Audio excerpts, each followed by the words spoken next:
Hello. Here we are in the middle of a beautiful English village in the 1980s. But we're surrounded with some rather old houses. This house is nearly 400 years old. Would you have guessed it? It wasn't like that when I worked there.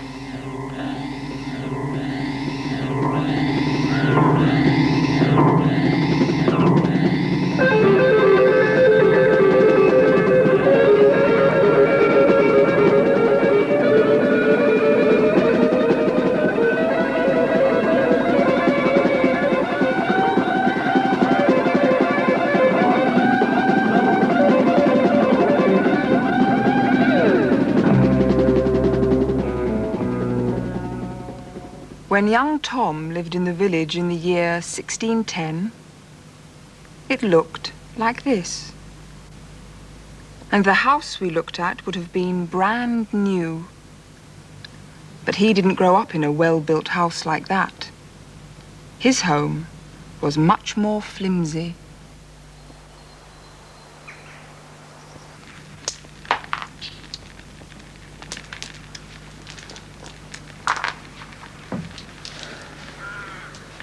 Hello, Father. What is it?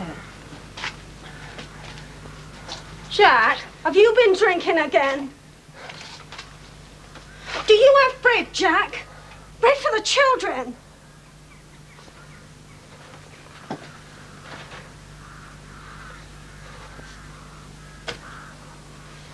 They paid you something then? Gave you some money? No one said you was idle, Jack. Not this week.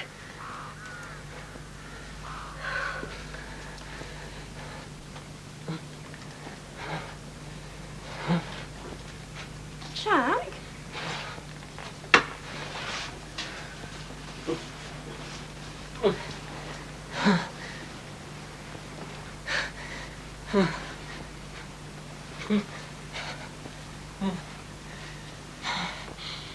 What is it, Mum? What do you think, Ninny? He's got the marsh fever. She won't be long, Jack. There, there. Mary will be back soon with Goody Bailey's box, which has wafers and other things. I've seen it. Many things in that box, Jack, to make you better. You have it? Bring it here, girl, bring.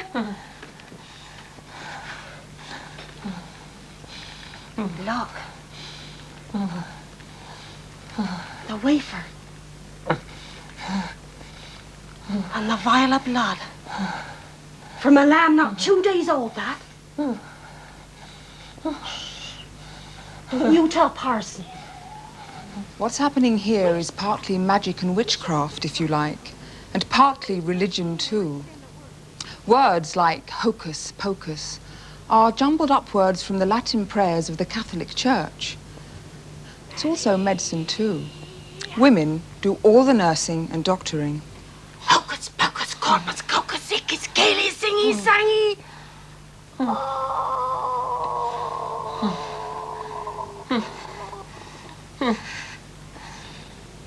Is it witchcraft? Some people in the village have begun to think it is. After all, no one in the village knows why these things work. Is it the things themselves? The way the herbs are gathered at midnight?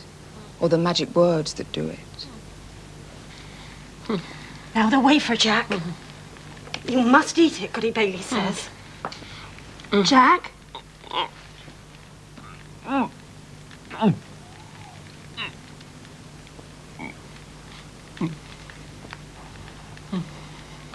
He's still now. The power is with him. He'll be well now, you see. Marsh fever, go away. Don't come back for many a day. He'll be well. Parson says we can have alms from the poor race, Mum. He says 8p a week, maybe. Oh.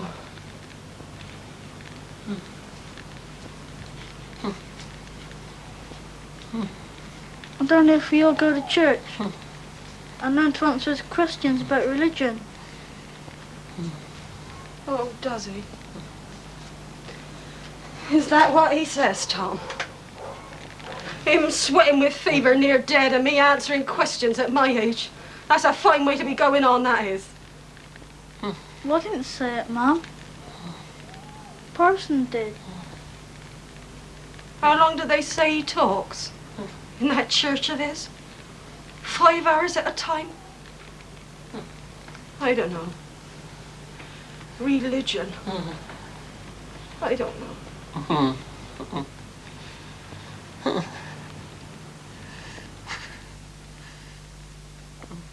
Life is far more comfortable here in Yeoman Parkin's house. Some people in Beckton have been growing richer than their neighbours. When they acquire a little more money, they buy more land and so become richer still. Yeoman Parkins is one of the lucky ones. He's actually rebuilt his house to make it more comfortable. A house like this may well be standing in the 20th century. Even got proper windows. And a proper fireplace, so the rooms won't fill with smoke. It's very nice.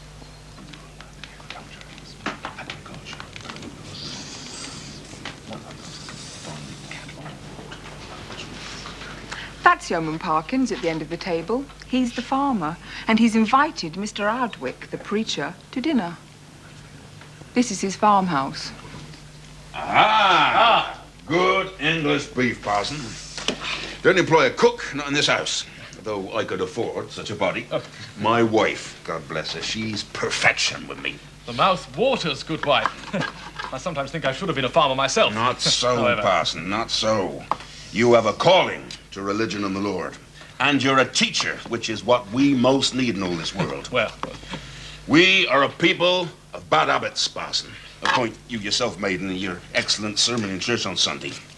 Everywhere you look, what do you see? Idleness. Laboring men who will not labor. Men given to sporting and dancing who would eat and would not sweat for it.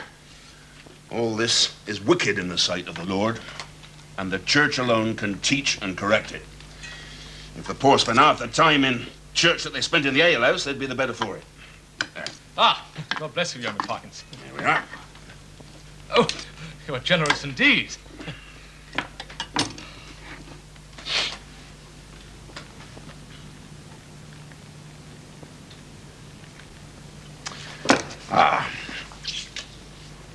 Well, now we're all finished. Perhaps the parson would lead us in thanksgiving.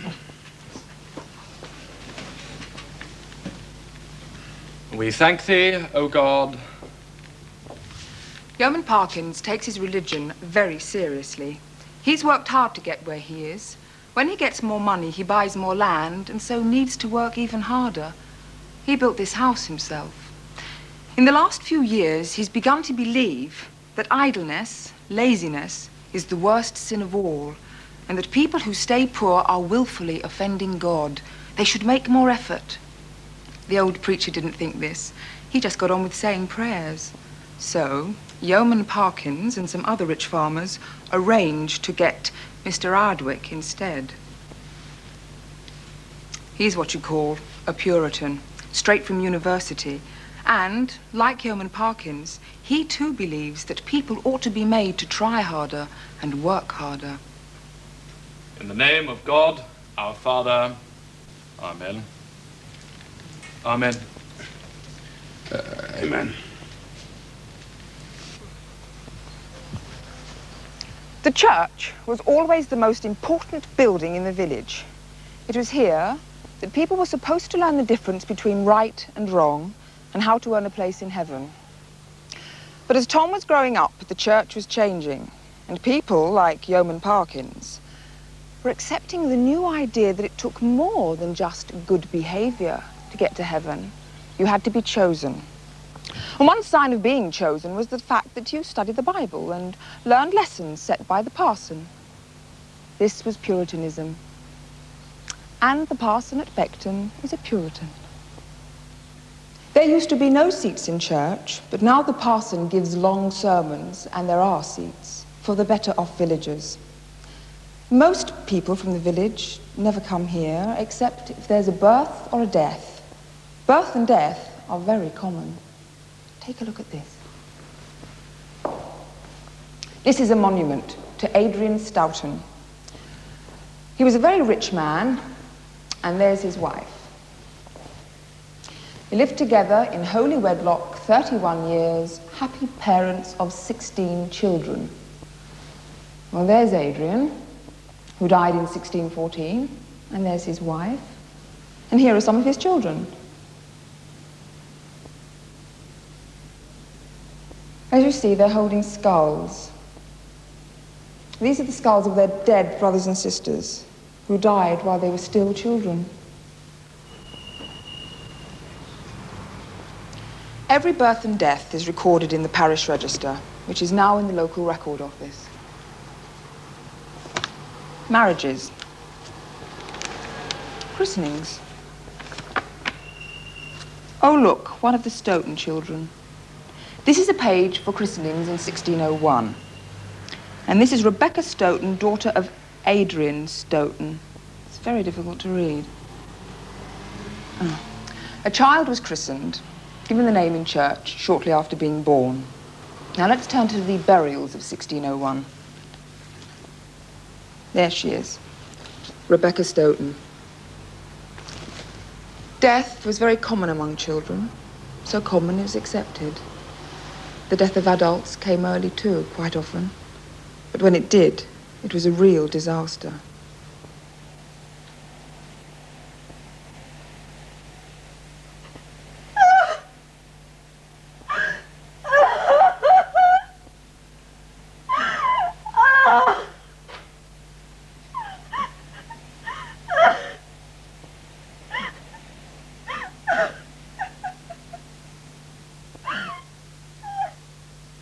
Service? In a yeoman's house, as a servant. Well, it is hard work, but it is work, and good in the Lord's sight. Well, come winter, you'll starve. Then we'd all go to church. Put your boy to work for Yeoman Parkins. He's willing. And knowing your difficulties, I'm sure he can give the boy some money now, before he starts work. We'll still be starving, I reckon, come winter. It will not be easy for you, that I grant.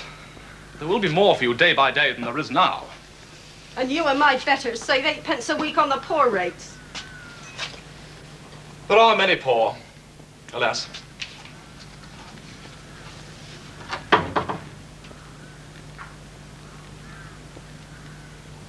So, Tom's going to work for Yeoman Parkins. Becoming a servant for these people doesn't just mean getting a job. It means becoming part of someone else's family. It means working at everything there is to be done. In the fields, with the animals, around the house. And there's no such thing as time off. If there are jobs to be done, everyone does them. Except on a Sunday. Then Tom will go to church with his new family. In between times, he'll learn the Bible and then be tested by the parson. He restoreth my soul. He leadeth me in the path of righteousness for his name's sake. Who said the boy could not be taught? He's word perfect, parson. And the grace of God shines in him. Tom gets his food and a bed, but he doesn't get paid anything. There's a little bit of money for his mother, once or twice a year, but mostly she'll have to rely on village charity. If there's a good harvest, then Tom will be able to take us some food from Master Parkins' farm.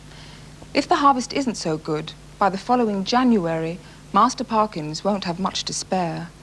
It's February now, and it was a bad harvest. But I gave everything, Mum.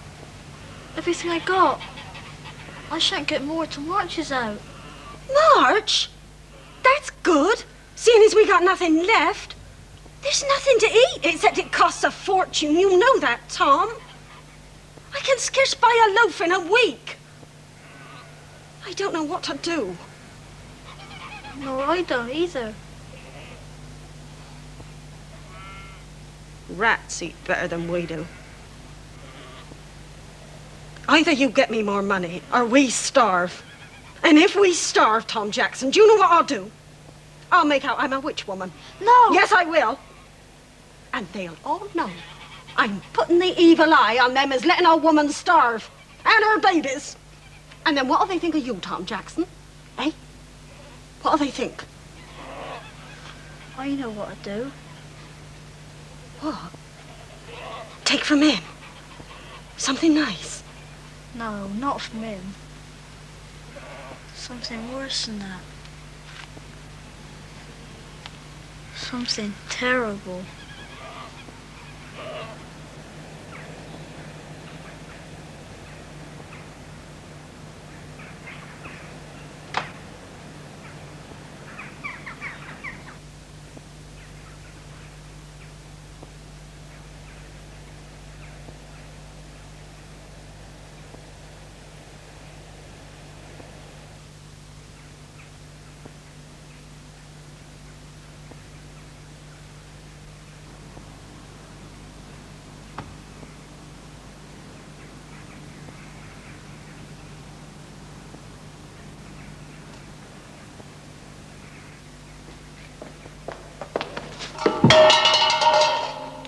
He did it for me. Me and his sister's what he did it for. And the baby. Because we was starving and he wasn't.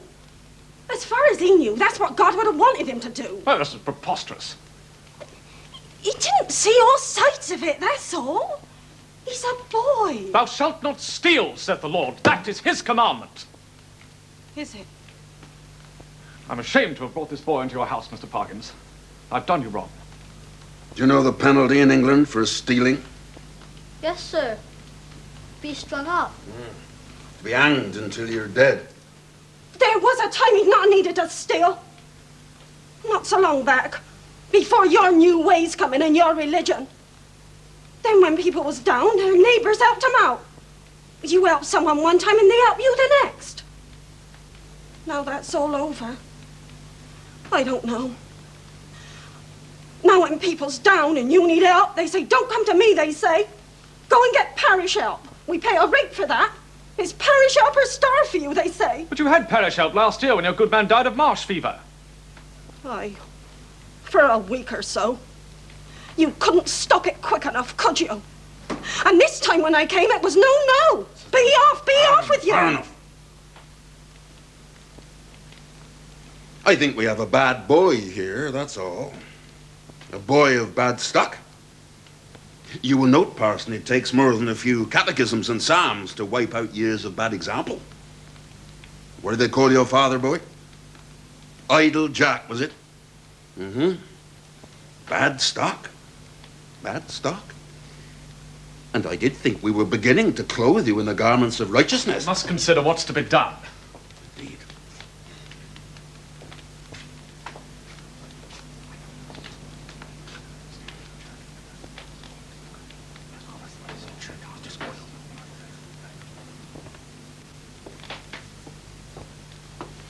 Well, Tom, now this, you must understand, Tom, is the parson's decision because it was the church that was despoiled. And you may count your blessings. He is a gentleman with feelings who, although he has many misgivings as to what will happen if you go unpunished, does not wish you to be taken to law. But I am guilty. In the sight of the Lord. What would have happened to Tom if he'd been thrown out of his job instead of being forgiven? Well, he would have had no work, so he wouldn't have been able to give his mother any money to live on. Perhaps they would have become beggars and joined one of the many groups of beggars and walked the lanes, masterless men and women outside the law. But instead, they remained respectable, frightened, like most respectable folk, of the beggars. Which is one reason why in a few years' time they became Puritans.